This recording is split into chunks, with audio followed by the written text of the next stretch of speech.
محمود کرو. سيدنا ومولانا محمدا عبده ورسوله صلى الله عليه وعلى آله وأصحابه وأزواجه امی کو دکھانا امی کو. وبارك وسلم تسليما كثيرا كثيرا. أما بعد فأعوذ بالله من الشيطان الرجيم. بسم الله الرحمن الرحيم.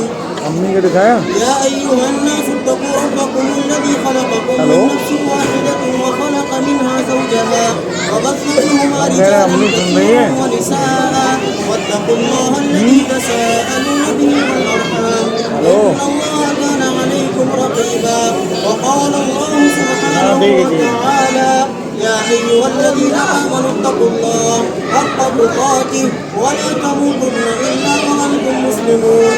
وقال الله سبحانه وتعالى يا أيها الناس إنا خلقناكم من ذكر وأنثى وجعلناكم شعوبا وقبائل لتعارفوا إن أكرمكم عند الله أتقاكم إن الله عليم خبير.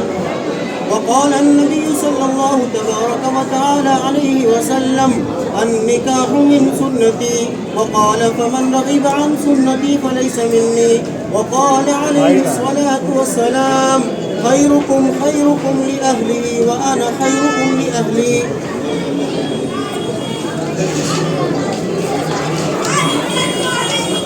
بچوں کو خاموش کروا دو. بچے لوگوں کو ذرا خاموش کرا دو. حضور اکرم صلی اللہ علیہ وسلم کی عظیم سنتوں میں سے نکاح ہے. بلکہ حضور اکرم صلی اللہ علیہ وسلم نے فرمایا کہ نکاح علیہ السلام کی سنت ہے. اور نکاح کا اللہ رب العزت نے براہ راست قرآن میں حکم فرمایا ہے فانکحوا ما طاب لکم من النساء کہ تم نکاح کرو. اس کے علاوہ یہ عظیم الشان سنت ہے. اللہ نے اس رشتے میں برکت رکھی ہے. دنیا کا پہلا رشتہ جب سے کائنات بنی اور جب سے انسانیت کی تخلیق ہوئی اس وقت سے پہلا رشتہ میاں اور بیوی کا ہے. حضرت آدم اور حضرت کیا نام ان کا حضرت حوا علیہ السلام. تو اللہ نے جو پہلا رشتہ بنایا ہے وہ شوہر اور بیوی کا بنایا ہے. اس کے بعد تمام رشتے ہیں. اور قیامت کے دن بھی انسان جو جنت میں جائے گا وہ شوہر اور بیوی ایک دوسرے کا ہاتھ پکڑ کے جائے گا. یہ اللہ نے اس رشتے کی یعنی تقدس کو بیان کیا ہے کہ کتنا معزز اور کتنا محترم اور کتنا معنات رشتہ ہے. اب اللہ رب العزت کے تمام احکامات دنیا سے متعلق ہوں یا آخرت سے متعلق ہوں اللہ نے اپنے قرآن میں اور پیغمبر نے اپنی احادیث میں ہمیں بیان کر دی ہے. اسلام صرف نماز اور روزے کا نام نہیں ہے. لوگ سمجھتے ہیں کہ کوئی نمازی ہے کوئی حج کر کے آیا یہ دیندار بن گیا. اسلام نام ہے 24 گھنٹے کی زندگی ہماری اللہ اور اس کے احکامات کے مطابق کیسے گزرے اس کا نام اسلام ہے. اگر ہم اپنی 24 گھنٹے کی زندگی اللہ رسول کے حکم کے مطابق گزارتے ہیں تو ہم مسلم اور مومن ہیں. اگر ہم اللہ اس کے رسول کے احکامات کو پیچھے ڈالتے ہیں اور اپنی خواہشات کو آگے رکھتے ہیں ہم مومن نہیں ہیں, ہم نام کے مسلمان ہیں. تو اس لیے یہ نکاح جو ہے یہ کوئی دنیاوی کام نہیں ہے, یہ ایک دینی کام ہے. اور اللہ رب العزت نے قرآن کریم میں اور حضور پاک صلی اللہ علیہ وسلم نے احادیث میں اس رشتے کے معاملات کو بیان کیا ہے. اور قیامت تک آنے والی انسانیت کے لیے ایک پیغام ہے کہ تمہیں کیا چاہیے, تمہیں جو چیز چاہیے وہ تمہیں دین میں ملے گی, وہ تمہیں قرآن میں ملے گی, وہ تمہیں حدیث میں ملے گی. میاں اور بیوی کا رشتہ کیسے ہونا چاہیے حضور نے بیان کیا. آپ نے 11 شادیاں فرمائی. کیوں فرمائی؟ تاکہ آنے والی امت کو میاں اور بیوی کے درمیان کے تعلقات کو بیان کر دیا جائے, تاکہ انہیں یہ نہ سوچنا پڑے کہ اس موقع پر ہم کیا کریں. ہمارے لیے نبی کی زندگی میں کامل نمونہ موجود ہے. لقد کان لکم فی رسول اللہ اسوۃ حسنہ. قرآن نے کہا ہے کہ تمہارے لیے تمہارے پیغمبر کی زندگی میں کامل مکمل نمونہ ہے. صرف نماز میں نہیں, صرف روزے میں نہیں, صرف حج میں نہیں, صرف زکوٰۃ میں نہیں, بلکہ اگر میں بیان کروں تو آپ اٹھ کیسے رہے یہ نبی سے سیکھیے, آپ بیٹھ کیسے رہے نبی سے سیکھیے, آپ کاروبار کیسے کریں نبی سے سیکھیے, آپ تجارت کیسے کریں نبی سے سیکھیے. حتیٰ کی مزید بولتا ہوں آپ بیت الخلاء کیسے جائیں نبی سے سیکھیے, آپ نبی سے سیکھیے. ہم محتاج نہیں ہیں دنیا کے قوموں کے. ہمارے پیغمبر نے ہم کو موت کے آخری سانس تک کی زندگی کے اعمال سکھائے. دین محتاج نہیں ہے, مسلمان محتاج نہیں ہے. پوری دنیا مسلمان کی محتاج ہو سکتی ہے لیکن مسلمان دنیاوی اقوام کا محتاج نہیں ہو سکتا ہے. جس کے پاس اللہ جیسا رب ہو, قرآن جیسی کتاب ہو اور محمد صلی اللہ علیہ وسلم جیسے پیغمبر ہو, بھلا وہ کسی کے آگے ہاتھ کیسے پھیلا سکتا ہے؟ کوئی کس کا محتاج کیسے بن سکتا ہے؟ تو اس لیے میرے عزیزوں اور دوستوں یہ جو نکاح کی مجلس ہے یہ حضور اکرم صلی اللہ علیہ وسلم کی سنت ہے اور تمام پیغمبروں کی سنت ہے. آپ نے میاں اور بیوی کے تعلقات کو کر کے دکھایا ہے کہ تمہیں کیسے کرنا چاہیے. اور میں تھوڑا سا بہت کم وقت میں اس کو بیان کرنا چاہتا ہوں. دیکھیں ماں باپ کا رشتہ مقدس ہوتا ہے.